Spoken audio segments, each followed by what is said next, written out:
Good morning, welcome to the class. So last class I have done a problem on hire purchase system. Hire purchase purchase ಮಾಡಿದ್ರೆ calculation of cash, calculation of interest ಎಲ್ಲ problem ಮಾಡಿದ್ದೀವಿ. So ಈ ಕ್ಲಾಸಲ್ಲಿ default and repossession hire purchase ಸಿಸ್ಟಮಲ್ಲಿ it's like instalment system ಥರನೇ, ಆದರೆ one conditions apply. Until you pay the last instalment you will not be called as an owner. Last instalment ಕೊಡೋ ತನಕ ನೀವು ಓನರ್ ಅಲ್ಲ.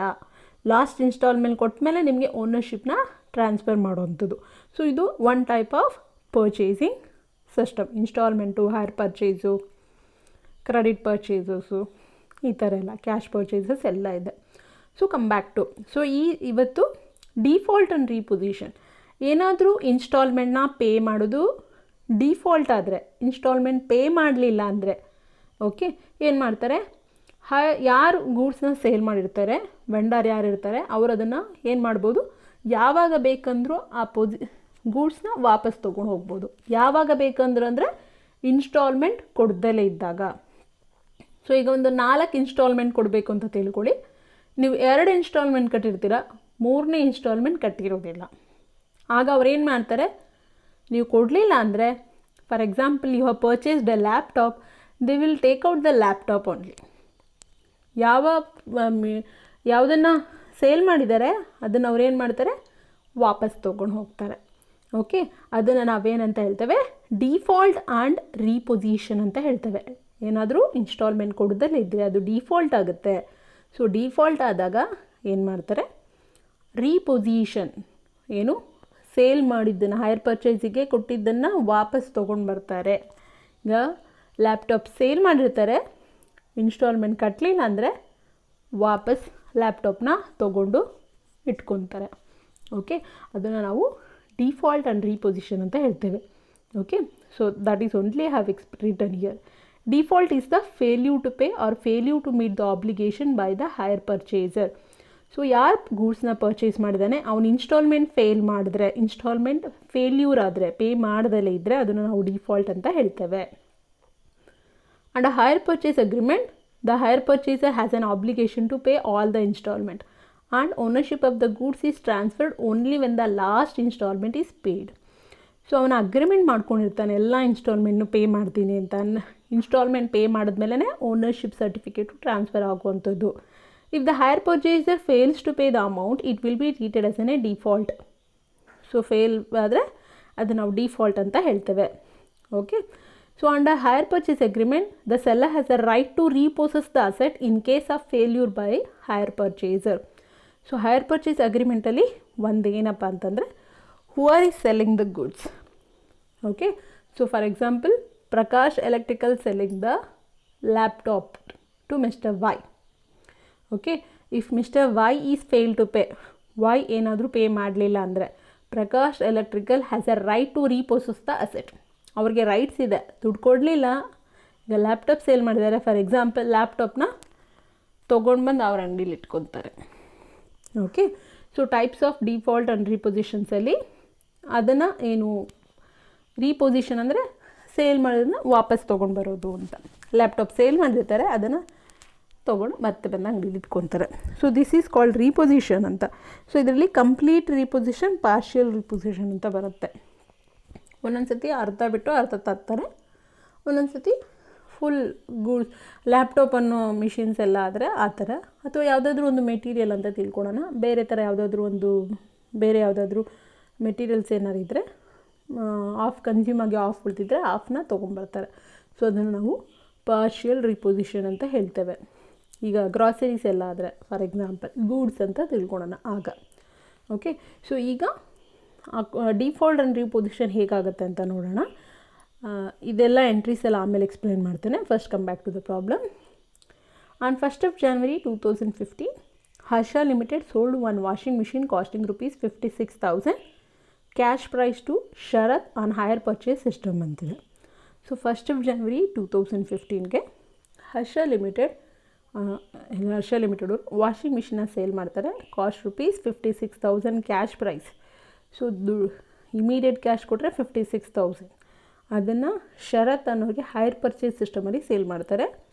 Payment was to be made as follows. 15,000 was cash down and 3 installment of rupees 15,000 at the end of the each year. Rate of interest was 5% per annum. ಅಂದರೆ hire purchase ಅಗ್ರಿಮೆಂಟಲ್ಲಿ agreement ಆಗಿದ ತಕ್ಷಣ 15,000 ರೂಪಾಯಿ ಕೊಡಬೇಕು down payment. ಅದಾದಮೇಲೆ 3 ವರ್ಷದ ತನಕ ಒಂದು 15,000 ರೂಪಾಯಿ ಕಟ್ಟಬೇಕು. Okay, so here 5% will be the rate of interest.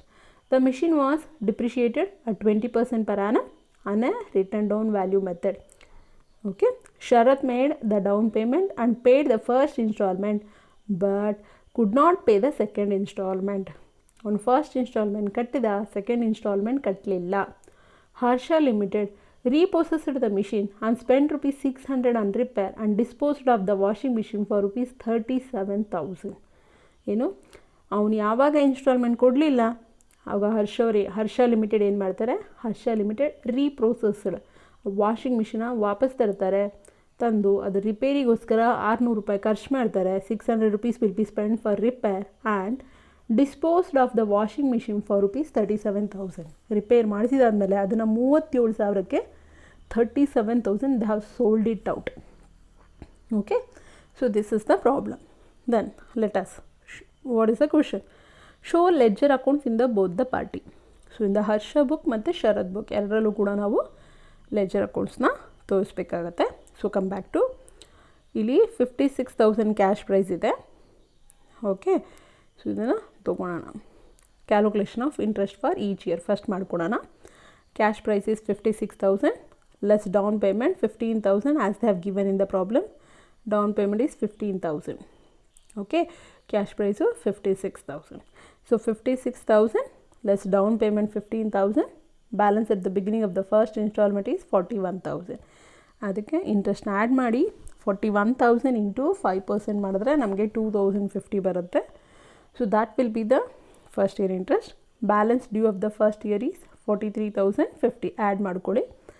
Less first instalment 15,000. So balance due at the beginning of the second year is 28,050.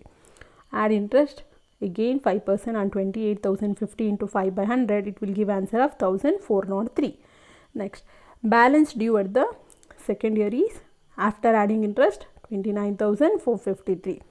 Less second installment 15,000, we get a balance of rupees for the third year 14,453.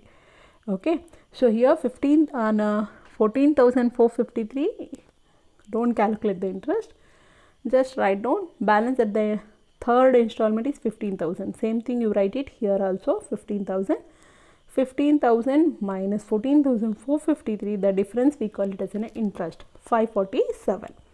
So after paying third installment, he has paid the full, then automatically it will become nil. So now in the books of Sharan, okay, washing machine account. So on 1st of January 2015, to Harsha account 56,000. On a cash price we are writing Harsha account 56,000. So ಏನು ಆ 56,000 ಮೇಲೆ rate of interest ಎಷ್ಟಿದೆ, sorry depreciation is 20% per annum. So 56,000 into 20 divided by 100 ಮಾಡಿ ಎಷ್ಟು ಬರುತ್ತೆ, 11,200 rupees. Okay, so now whichever the amounts, whichever the column is more, ಎರಡು ಕಡೆ ಯಾವ ಕಾಲಮಲ್ಲಿ ಜಾಸ್ತಿ ಅಮೌಂಟ್ ಇದೆ ಆ ಕಡೆ ಬರ್ಕೊಳ್ಳಿ. So 56,000 obviously the more amount, 56,000 ಬರ್ಕೊಳ್ಳಿ ಎರಡು ಕಡೆ. ಬರ್ಕೊಂಡಾದಮೇಲೆ ಬ್ಯಾಲೆನ್ಸ್ ಏನು ಉಳಿಯುತ್ತೆ, 56,000 minus 11,200, it will give a answer of 44,800. So ಇದನ್ನು ಬ್ಯಾಲೆನ್ಸ್ ಕ್ಯಾರಿಡ್ ಆನ್, ನೆಕ್ಸ್ಟ್ ಇಯರ್ಗೆ 2 ಬ್ಯಾಲೆನ್ಸ್ ಬ್ರಾಟ್ ಆನ್ 44,800 ಅಂತ. ಇಯರ್ ಎಂಡಲ್ಲಿ ಆ ವರ್ಷ ಮತ್ತೆ ಡಿಪ್ರಿಸಿಯೇಷನ್ನ ಕ್ಯಾಲ್ಕುಲೇಟ್ ಮಾಡ್ತೀವಿ.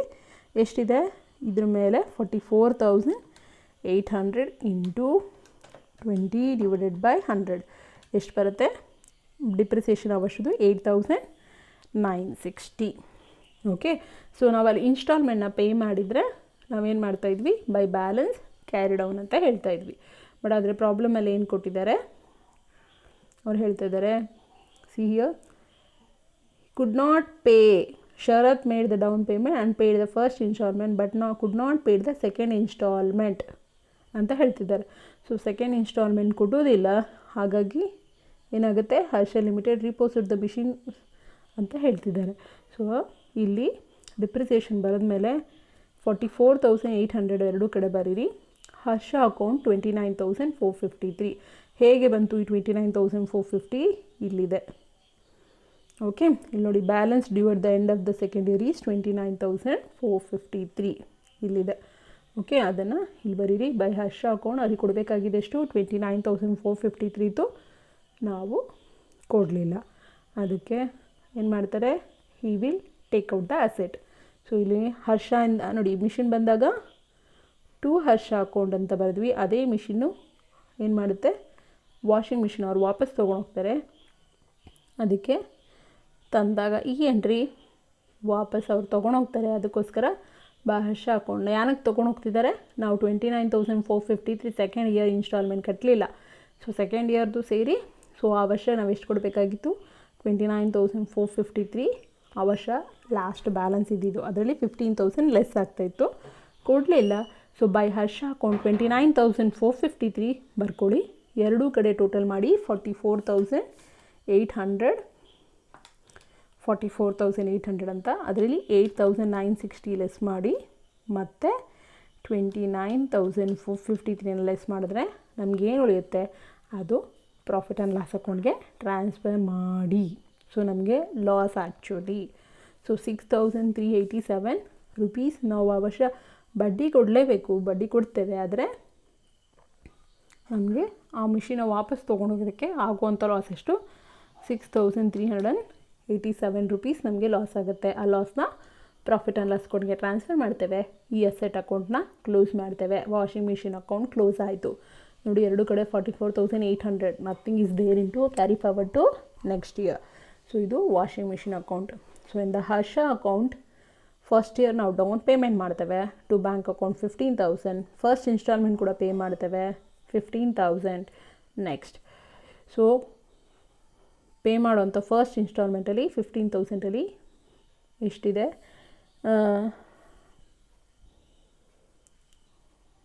56,000. Okay, next by washing machine account 56,000 ಅದಕ್ಕೆ ಬರಬೇಕಾಗಿದ್ದು. ಅದರಲ್ಲಿ 15,000 ಬಂದಿದೆ, 30,000 ಬಂದಿದೆ. ಸೊ ಇಂಟ್ರೆಸ್ಟ್ ಅದರಲ್ಲಿ 2,050 ಅವಶ್ಯ ಫಸ್ಟ್ ಇಯರ್ ಇಂಟ್ರೆಸ್ಟ್ ಬರಬೇಕಾಗಿದ್ದು. ಓಕೆ, 2,050ನ ಆ್ಯಡ್ ಮಾಡಿ. ಈಗ ನೋಡಿ, ಫಸ್ಟ್ ಡೌನ್ ಪೇಮೆಂಟ್ ಮಾಡಿದ್ದು, ಫಸ್ಟ್ ಇನ್ಸ್ಟಾಲ್ಮೆಂಟ್ ಪೇ ಮಾಡಿದ್ದು to bank account. Next on 1st of January 2015 by washing machine account 56,000. So 31st of December 2015 ಆ ವರ್ಷ ಬರಬೇಕಾಗಿದೆ ಇಂಟ್ರೆಸ್ಟ್ ಎಷ್ಟು? 2,050. ಓಕೆ, ಸೊ ಈಗ ಎರಡೂ ಕಡೆ ಟೋಟಲ್ ಬರ್ಕೊಳ್ಳಿ 58,050. ಆಮೇಲಿಂದ ಏನು ಮಾಡ್ತೀರಾ ಅಂತಂದರೆ ಇಲ್ಲಿ 28,050ನ ಬ್ಯಾಲೆನ್ಸ್ನ ಕ್ಯಾರಿ ಡೌನ್ ಅಂತ ಹೇಳ್ಬಿಟ್ಟು ಬರ್ಕೊಳ್ಳಿ. Okay, so 58,050 minus 30,000 it will give answer of 28,050. Next 28,050ನ ನೆಕ್ಸ್ಟ್ ಇಯರ್ಗೆ on 1st of January 2016 by balance brought down 28,050. Okay, so ಇದು 28,050 ಬರ್ಕೊಂಡ್ವಿ. ಆ ವರ್ಷದ ಇಂಟ್ರೆಸ್ಟ್ ಎಷ್ಟಿದೆ? 1,403. ಅದನ್ನು ಕೂಡ ಬರ್ಕೊಳ್ಳಿ. ಇಲ್ಲಿ ನೋಡಿ, ಇಲ್ಲಿದೆ ಬ್ಯಾಲೆನ್ಸ್ ಇಂಟ್ರೆಸ್ಟು, ಆ ವರ್ಷದ ಇಂಟ್ರೆಸ್ಟ್ನ ಅದನ್ನು ಅಲ್ಲಿ ಬರ್ಕೊಳ್ಳಿ. ಆಯಿತಾ? ಸೊ 1,403ನ ಬರ್ಕೊಳ್ಳಿ. ಆಮೇಲಿಂದ ಆ ವರ್ಷ ಏನಾಗುತ್ತೆ, ನಮಗೆ ಒಟ್ಟು ಬರಬೇಕಾಗಿದ್ದ ಆ ವರ್ಷ ದುಡ್ಡು ಎಷ್ಟು ಟೋಟಲ್ ಮಾಡ್ಕೊಳ್ಳಿ, 29,453. ಸೊ ಇಷ್ಟರಲ್ಲಿ ನಮಗೆ 15,000 ಬರಬೇಕಾಗಿತ್ತು, ಬರಲಿಲ್ಲ. ನಾವೇನು ಮಾಡ್ತೀವಿ, ಮಿಷಿನ್ನ ವಾಪಸ್ ತೊಗೊಂಬರ್ತೀವಿ. ಅದಕ್ಕೆ ಟು ವಾಷಿಂಗ್ ಮಿಷಿನ್ ಅಕೌಂಟ್ 29,453. ಅಲ್ಲಿಗೆ ಸೆಕೆಂಡ್ ಇಯರ್ ಅಕೌಂಟು ಕ್ಲೋಸ್ ಆಯಿತು. ಮಿಷಿನ ವಾಪಸ್ ತೊಗೊಂಡು ಬಂದ್ವಿ. ನೆಕ್ಸ್ಟ್ ಇಂಟ್ರೆಸ್ಟ್ ಅಕೌಂಟ್ ಬರ್ಕೊಳ್ಳೋಣ. ಯಾರಿಗೆ ಇಂಟ್ರೆಸ್ಟ್ ಕೊಟ್ಟಿದ್ದು? ಹರ್ಷಗೆ. To Harsha account transfer this to profit and loss account unclose. Second year interest also we have to pay. To Harsha account 1,403 transfer this to profit and loss account 1,403. Second ಇಯರ್ಗೆ ಅಷ್ಟೇ ಬರೋದು, next ಇಯರ್ಗೆ ಬರೋದಿಲ್ಲ. Next depreciation account ಮಾಡಬೇಕು.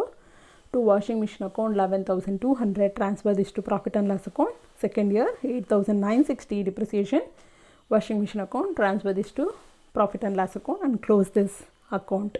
So depreciation account is over. So we have done a depreciation account, we have done interest account, and then we have done a Harsha account, and then we have done also the washing machine account. So these many acts we have to write it in the book of Sharath. Now come back to the books of Harsha. Okay, we have to prepare 3 accounts. So in the books of Harsha, here now in the books of Harsha, Sharath account barikoli. On 1st of January 2015 we have been sold to higher sales account 56,000. Sale ಮಾಡಿದೆಷ್ಟಕ್ಕೆ 56,000ಗೆ. Okay, so ಅವಶ್ಯ ನಮಗೆ ಬಂದಿದ್ದೆಷ್ಟು by bank account 15,000 advance, by bank ಅಕೌಂಟಿಗೆ first instalment. Okay, ಅವಶ್ಯ interest ಬಂದಿದ್ದೆಷ್ಟು 2,050. So balance carried on is 28,050. To balance brought down again to interest for that year is 1403 and they fail to pay. Second year installment pay ಮಾಡೋದಿಲ್ಲ, ನಾವು ವಾಪಸ್ ತೊಗೊಂಬರ್ತೇವೆ. ಅದಕ್ಕೆ 31st of December 2016ಗೆ ನಾವೇನು ಮಾಡ್ತೇವೆ, ಶರತ್ ಅಕೌಂಟ್ನ by ರೀಪೊಸಿಷನ್ stock account ಅಂತ ಹೇಳಿ 29,453 ರೂಪೀಸ್ನ ತೋರಿಸ್ತೇವೆ. Okay, so ಇಲ್ಲಿ ಶರತ್ ಅಕೌಂಟ್ ಆಯಿತು. ನೆಕ್ಸ್ಟ್ ಅದಾದಮೇಲೆ interest account in the books of, ಇದು ಈ ಇಂಟ್ರೆಸ್ಟ್ ಅಕೌಂಟಲ್ಲಿ ಹರ್ಷ ಅಕೌಂಟಲ್ಲಿ ನಾವು ಇಂಟ್ರೆಸ್ಟ್ನ ಬರೆಯೋದು. ಎರಡೂ ಕೂಡ ಅವ್ರು ಇಂಟ್ರೆಸ್ಟ್ ಕೊಡೋದ್ರಿಂದ ಇಂಟ್ರೆಸ್ಟ್ ಬುಕ್ ಬರೀತಾರೆ, ಇಲ್ಲಿ ಇಂಟ್ರೆಸ್ಟ್ನ ರಿಸೀವ್ ಮಾಡೋದ್ರಿಂದ ಬರೀತಾರೆ. ಸೊ ಯಾರಿಂದ ಇಂಟ್ರೆಸ್ಟ್ ಬಂತು, by Sharath account, transfer this to profit and loss account. First year 2,050, second year 1,403 by Sharath account, transfer this to profit and loss account and close the account 1,403. Next ಇಲ್ಲಿ repossession ಮಾಡೋದ್ರಿಂದ ಇನ್ನೊಂದು ಬರುತ್ತೆ. So ರೀಪೊಸೆಸ್ಡ್ stock account ಅಥವಾ ರೀಪೊಸೆಸ್ಡ್ washing machine account ಅಂತ ಬೇಕಂದ್ರೆ ಬರ್ಕೋಬೋದು. ಯಾರಿಂದ ರೀಪೊಸಿಷನ್ ಮಾಡಿದ್ದು, ಶರತ್ತಿಂದ. To Sharath account 29,453. ಆಮೇಲಿಂದ ಅವ್ರು ಏನು ಹೇಳ್ತಾರೆ ಇಲ್ಲಿ ಪ್ರಾಬ್ಲಮಲ್ಲಿ, ಓಕೆ, ಪ್ರಾಬ್ಲಮಲ್ಲಿ ಏನು ಹೇಳೋದು ಅಂತಂದರೆ, ಅವರು ಮಿಷಿನ್ನ ರಿಪೇರಿ after reposition he has been spend ₹600 on repair ಅಂತ ಹೇಳ್ತಿದ್ದಾರೆ. So Harsha limited repossess the machine and spent ₹600 on repair and disposed of the washing machine for ₹37,000 ಅಂತ. ಸೊ ಹಾಗಾಗಿ ಇಲ್ಲೇನು ಮಾಡಬೇಕು, ರೀಪೊಸಿಷನ್ ಸ್ಟಾಕ್ ಅಕೌಂಟಲ್ಲಿ ನಾವೇನು ಮಾಡಬೇಕು, ಯಾರಿಂದ ನಾವು ತಂದಿದ್ದು, to Sharath account 29,453, to bank account 600. Next ಇದನ್ನು ಏನು 600 ನಾವು ಸ್ಪೆಂಡ್ ಮಾಡಿದ್ವಿ ರಿಪೇರ್ಗೋಸ್ಕರ. Next this machine has been sold it again sold for ₹37,000. So ಹಾಗಾಗಿ 31st of December 2016 by bank account 37,000. ಎರಡೂ ಕಡೆ ಬರೀರಿ. ಎರಡೂ ಕಡೆ ಬರೆದಾಗ ಬ್ಯಾಲೆನ್ಸ್ ಏನು ಬರುತ್ತೆ, this is the profit actually what Harsha limited has been made ಅಂತ. ಏನು 29,453 ಪ್ಲಸ್ ಎಷ್ಟಿದೆ, 29,453 ಪ್ಲಸ್ ಎಷ್ಟು ರಿಪೇರ್ ಮಾಡಿದ್ದು 600, ನಮಗೆ ಆಗ ಎಷ್ಟು ಬರುತ್ತೆ, 30,053 ಬರುತ್ತೆ value of the washing machine. ಅದನ್ನು ಸೇಲ್ ಮಾಡಿದಷ್ಟಕ್ಕೆ 37,000ಗೆ. 37,000ಗೆ ಸೇಲ್ ಮಾಡಿದ್ದಕ್ಕೆ ನಮಗಾಗಿದ್ದ ಪ್ರಾಫಿಟ್ ಎಷ್ಟು, 6,947. ನೀವು ಪ್ರಾಫಿಟ್ನ ಏನು ಮಾಡ್ತೀರಾ, ಈ ಕಡೆ 37,000 ಎರಡೂ ಕಡೆ ಟೋಟಲ್ ಬರ್ಕೊಳ್ಳಿ. ಇಲ್ಲಿ ಶರತ್ತಿಂದ ರಿಸೀವ್ ಮಾಡಿದ್ದಕ್ಕೆ 29,453, ರಿಪೇರ್ 600 ಅಂತ ಬರ್ಕೊಂಡ್ರೆ ಬ್ಯಾಲೆನ್ಸ್ ಏನು ಯಾವ ಕಡೆ ಜಾಸ್ತಿ ಬರುತ್ತೆ ಆ ಕಡೆ ಪ್ರಾಫಿಟ್ ಆ್ಯಂಡ್ ಲಾಸ್ ಅಕೌಂಟ್ ಅಂತ ಬರೆದ್ರೆ ಸಾಕು. ಈ ಕಡೆ ಬಂದರೆ ಈ ಕಡೆ ಪ್ರಾಫಿಟ್ ಆ್ಯಂಡ್ ಲಾಸ್ ಅಕೌಂಟ್, ಈ ಕಡೆ ಬಂದರೆ ಈ ಕಡೆ profit and loss account. But here Harsha limited has made A profit of 6,947 rupees. Okay, this much we have to do it if the machine has been repossessed ಅಂತ. ಈ machine ಏನಾದರೂ ವಾಪಸ್ ತೊಗೊಂಡು ಹೋದರೆ, ಹೈರ್ ಪರ್ಚೇಸ್ ಮಾಡಿ ಆಮೇಲೆ ಅದನ್ನು ಏನು ಮಾಡ್ತಾರೆ, ವಾಪಸ್ ತೊಗೊಂಡು ಹೋಗ್ತಾರೆ. ಆಗ ಏನು ಮಾಡಬೇಕಾಗತ್ತೆ, ಈ ಮಿಷಿನು ಅಂದರೆ ವಾಪಸ್ ತೊಗೊಂಡು ಹೋಗ್ತಾರೆ. ಅಂಥ ಸಿಸ್ಟಮಲ್ಲಿ ನಾವು ಹೇಗೆ ಅಕೌಂಟ್ಸ್ನ ರೆಕಾರ್ಡ್ ಮಾಡಬೇಕು ಅಂತ. Okay, this is one of the important question. Take care of. Okay, thank you.